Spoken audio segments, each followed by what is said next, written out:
이번 여름방을 어떻게 준비될까요? 저는 이렇게 말하고 싶습니다. 공부내를 만드세요. 그럼 공부내는 어떻게 만들어져요? 바로 운동과 독서입니다.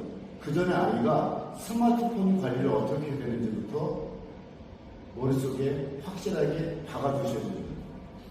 스마트폰은 상당히 유용하지만 관리하지 못하면 스마트폰의 노예가 될 수 있거든요.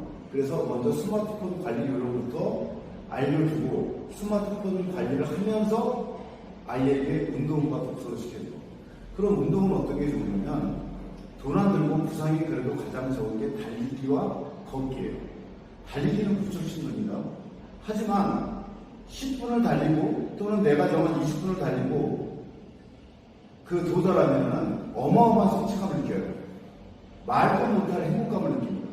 그래서 아이가 일상생활에서 이렇게 행복감을 느끼게 되고 우리가 또 공부할 시간을 많이 확보하기 위해서는 격렬한 운동을 할 필요가 있거든요. 짧은 시간 내에.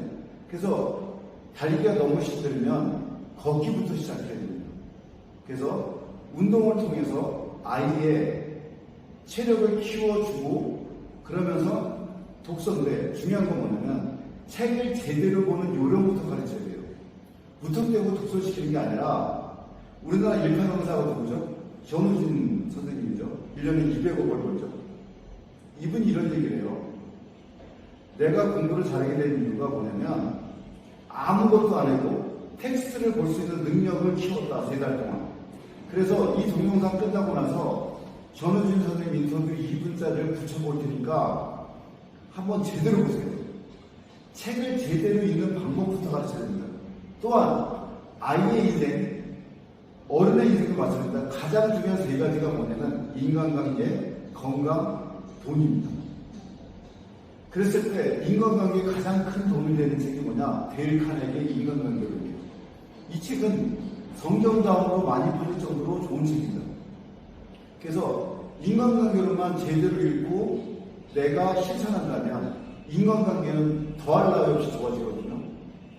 그래서 첫 번째 책은 데일 카네기의 인간관계론 영원대업권 리베르 출판사에서 나온 책입니다. 이걸 가지고 책을 제대로 익히면서 아이가 앞으로 사회생활하거나 학교생활할 때 도움이 될 수 있게끔 가르치고요.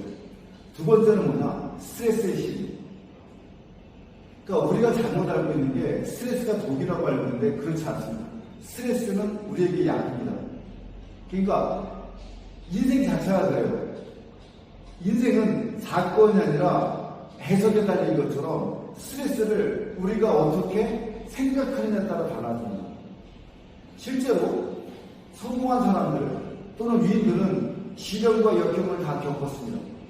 그러면 왜 시련과 역경이 필수 조건이 되느냐? 그 이유는 이겁니다. 우리가 시련과 역경을 겪거나 스트레스를 받으면 아드레날린과 코르티솔이 나옵니다. 그럼 이 코르티솔은 상당히 안 좋은 물질인데 이걸로 인해서 우리가 병에 걸리기도 하고 그 다음에 심지어는 죽기까지 해요. 그럼 이 스트레스를 긍정적으로 생각하고 성장할 수 있는 기회라고 생각을 하면 머릿속에서 뭐가 나오냐? DHED가 나와요.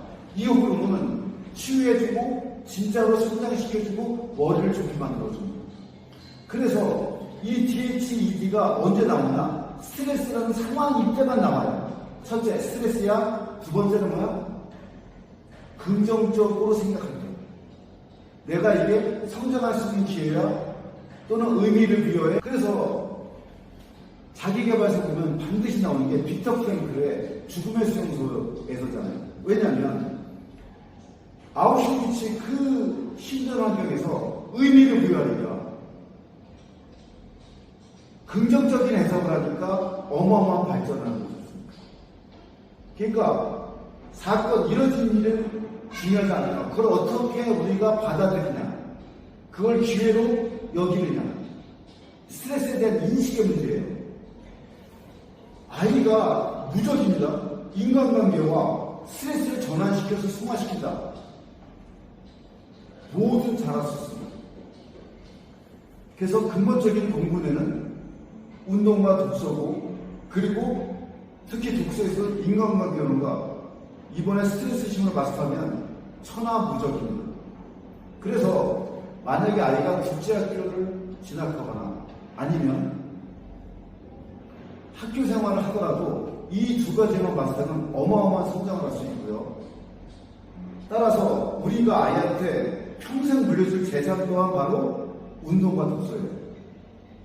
그래서 이번 여름방학 기간 동안은 세 가지 버전이 있습니다. 3주 코스가 있고 4주 코스가 있고 그리고 4주가 끝난 다음에 여행까지 가는 세 가지 버전이 있거든요.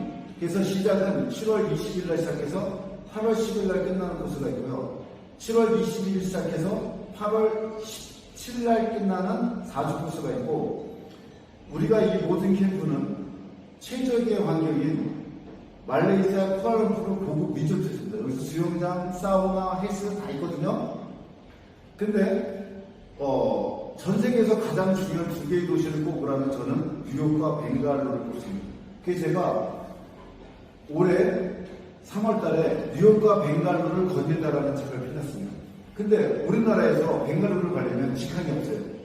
말레이시아 쿠알라룸푸르를 경유해야 되거든요. 그럼 우리가 캠프를 끝나고 그냥 한국에 돌아갈 수도 있지만 2박 3일 벵갈루 인구 1600만 도시입니다. 여기 기아자동차가 진출해서 40만 대를 생산했고요. 그리고 IT, 전 세계 IT 10대 기업은 다 들었습니다. 우리나라 게임 업체도 포함해서. 그래서 아이의 미래를 위해서 공부하고 떠난 연결여행, 벵갈루로 ITN 진로 투어를 2박 3일 동안 합니다. 이건 선택사항입니다. 그래서 이번 기회에 아이가 평생 갖고 갈 재산, 성장과 성공의 치트키, 운동과 독서, 이걸 체계적으로 배울 수 있는 기회를 제공하십시오. 이번 여름방학을 놓치지 마세요. 특히 국제학교 진학할 생각을 갖고 있는 학생은 반드시 필수적으로 공부해야 됩니다. 감사합니다. 생겼죠. 저는 나름 이제 그때 생각하고 있던 것 자체가 내가 공부를 많이 하고 계속 지속적으로 열심히 하면은 성적이 계속 쭉쭉쭉 오를 줄 알았는데 문제가 생겼어요. 성적이 안 올라요. 제가 중학교 1학년 겨울부터 2학년 말 때까지 했던 공부는요, 공부가 아니었고요. 공부하는 습관을 배운 거고 단순히 암기만 했었어요. 사실은 공부를 잘하는 게 아니죠. 그냥 남들보다, 보통의 중학생보다 2배, 3배 시간만 많이 써가지고 그냥 공부를 억지 취향으로 그냥 주먹구구식을 하니까 성적이 잘 나올 수밖에 없죠.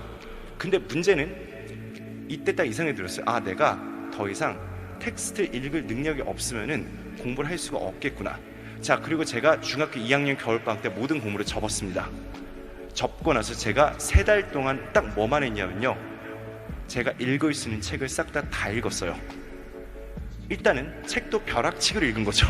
책을 읽으면서 어떤 식으로 읽었냐면, 일단은 이게 너무 힘들었어요. 단어를 이해를 하고 문장을 이해하고 거기 안에서 문단을 구성하는 과정 자체가 너무나 힘들었거든요. 그 책을 읽어나가면서 나름 책에다가 줄을 계속 쳤어요. 줄을 계속 친다는 게 한 줄 한 줄 다 친다는 게 아니고, 읽다가 나름 내 생각에 임팩트가 있다고 생각이 드는 지점에 제가 줄을 찍고 그리고 느낌표를 꼭 쳐놨거든요. 그리고 문단이 끝날 때마다 주제는 아니겠지만은 물론 그 주제 다 틀렸을 거예요. 나름의 소감을 적어놨던 기억이 있어요. 그리고 제가 그 중3 때 겨울방학 동안 읽었던 책이 국어책, 영어책 싹 다 포함해가지고 거의 200권 정도 됩니다. 하루 종일 책만 읽었어요. 그리고 나서 어느 날 개학을 했어요. 아침에 학교에 가면서 아빠가 신문을 보시길래 옆에서 신문을 쓱 봤어요. 쓱 봤는데 너무나 무서웠던 게 한 문단이 한눈에 들어왔어요. 그때 딱 이 생각이 들었죠. 나는 이제 공부하는 속도가 빨라질 수 있겠구나. 그리고 나서 3월 달부터 공부를 다시 해서 그 다음부터 단 한 번도 1등을 놓친 적이 없습니다. 자, 제가 이 말씀을 드릴게요.